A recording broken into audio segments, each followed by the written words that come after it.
এরকম অনেক কিছুই আছে। আমাদের মান সম্মান ইজ্জত, পাশাপাশি আমাদের অধিকার, অনেক কিছুই এর সাথে সম্পৃক্ত আছে। আর এই জিনিসগুলো আমরা এমনি এমনি আসবে না। আমি মাঝে মধ্যে আমাদের ওস্তাদ, অনেকেরই ওস্তাদ এবং বগুড়া জামিল মাদ্রাসার 7 নম্বর হুজুর ইউসুফ নিজামী সাহেব রহমাতুল্লাহি আলাইহি, উনি এই আয়াতে কারিমা পড়তেন। বেশিরভাগ সময়ে আমি দেখছি ওয়াল্লাযীনা জাহাদু ফীনা লানাহদিয়ান্নাহুম সুবুলানা। তোমরা চেষ্টা করো, ফিকির করো, আমি তোমাদের পথ খুলাসা করে দেব, আমি তোমাদের পথ আগায় দেব। তো আমাদের মধ্যে যদি মুজাহাদা না থাকে, চেষ্টা না থাকে, ফিকির না থাকে, তো ভাই আমাকে সম্মান, আমার অধিকার, আমার যা কিছু বলেন, এগুলো মনে হয় বর্তমান যে পরিস্থিতি, যে অবস্থা চলতেছে, 100 ভাগের ভিতরে 95 যদি বলি তাও ভুল হবে, 99 যদি বলি মনে হয় কিছুটা সঠিক হলে হতে পারে, নাও হতে পারে। হাজারের মধ্যে মানুষ আজকে ইসলাম ধর্ম, ইমামের মর্যাদা কি, মুয়াজ্জিনের মর্যাদা কি, মুয়াজ্জিন কি করবে, খাদেমের মর্যাদা কি, একটা মসজিদের খাদেমের মর্যাদা কি, মসজিদের চাবি যার কাছে থাকে তার মর্যাদা কি, এই জিনিসগুলো আমার মনে হয় হাজারে একজন মানুষ বোঝে কিনা সন্দেহ। হাজারে মানুষ বোঝে কিনা সন্দেহ।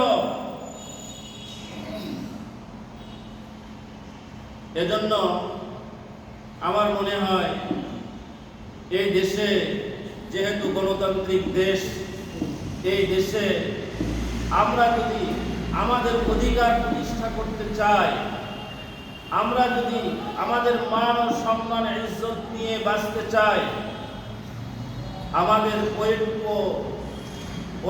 প্ল্যাটফর্ম, ঐক্য ছাড়া আমাদের কোনো উপায় নাই। আলহামদুলিল্লাহ, আমি বিস্তারিত বলবো না। গত সরকারের সময় আমাদের এই অবস্থান আমরা ধরে রাখতে পারি নাই, আমরা একত্রিত হতে পারি নাই। তারপরেও আপনারা খেয়াল রাখবেন, আলহামদুলিল্লাহ আমাদের বর্তমান ইমাম মুয়াজ্জিন কল্যাণ সমিতির সভাপতি জনাব কাজী মুজাফফর হোসেন সহ কিছু ইমাম, কিছু আলেম ওলামা চেষ্টা করছে, ওই সময়ও চেষ্টা করে গেছে।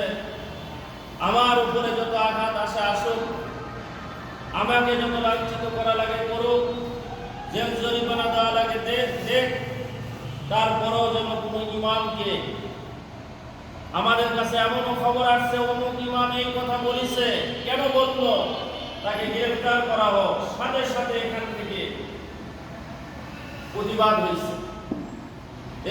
প্রতিবাদ হয়েছে, এই প্রতিবাদের কথা হয়তো বা অনেকেই জানে না। আলহামদুলিল্লাহ সময়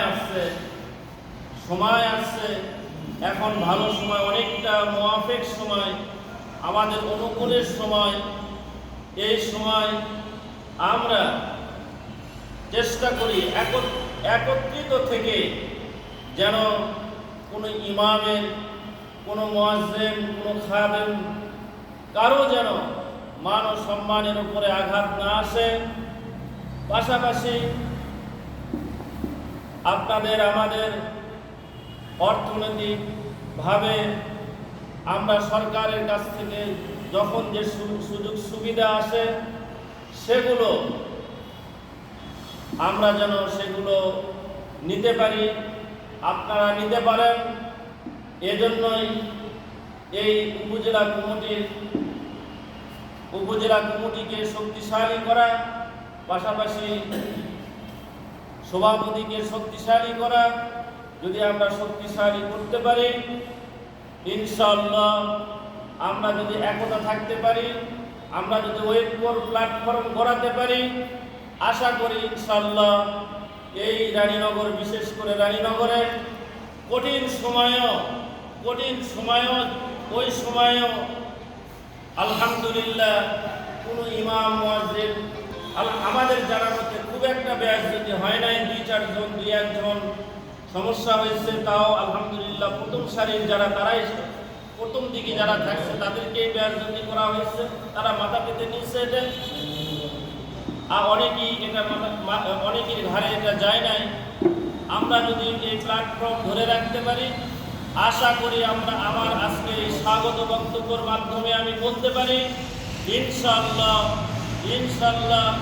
সামনের দিনে কোনো ইমাম, কোনো মুয়াজ্জিন, কোনো খাদেম আলহামদুলিল্লাহ কোনো ব্যাস যদি অসম্মানী অথবা জেল জরিমানা ইত্যাদি এগুলো যদি সামনে আসে,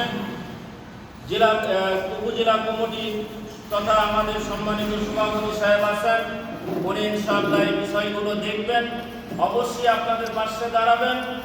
পাশাপাশি সরকারের তরফ থেকে ইমামদের যে অধিকার, ইমামদের যে প্রাপ্য, ইমামদের যে চাওয়া পাওয়া আলহামদুলিল্লাহ সেগুলো প্রতিষ্ঠা হবে বলে আমি আশা করি।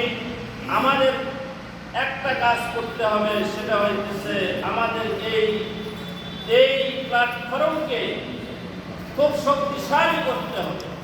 আমরা যদি শক্তিশালী করি, আমরা যদি একতা থাকি, আমাদের কাছে উদাহরণ আছে, একটা কঞ্চি আর 10টা কঞ্চি এক জায়গায় করলে একটা কঞ্চি ভাঙতে সহজ হবে, 10টা কঞ্চি ভাঙতে কিন্তু সহজ হবে না।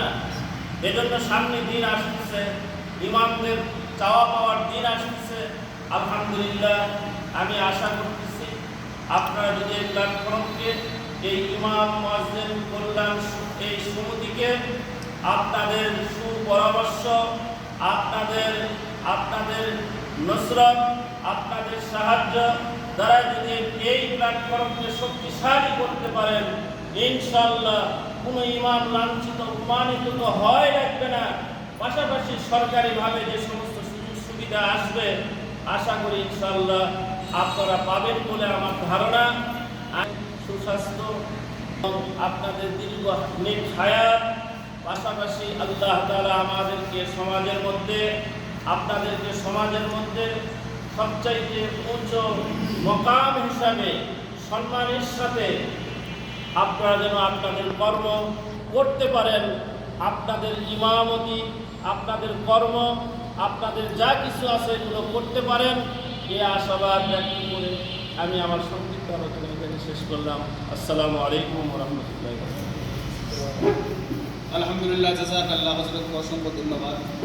দীর্ঘক্ষণ সময় পর্যন্ত আমাদেরকে দিক নির্দেশনা অনেক মূল্যবান নসিহত দিয়েছেন।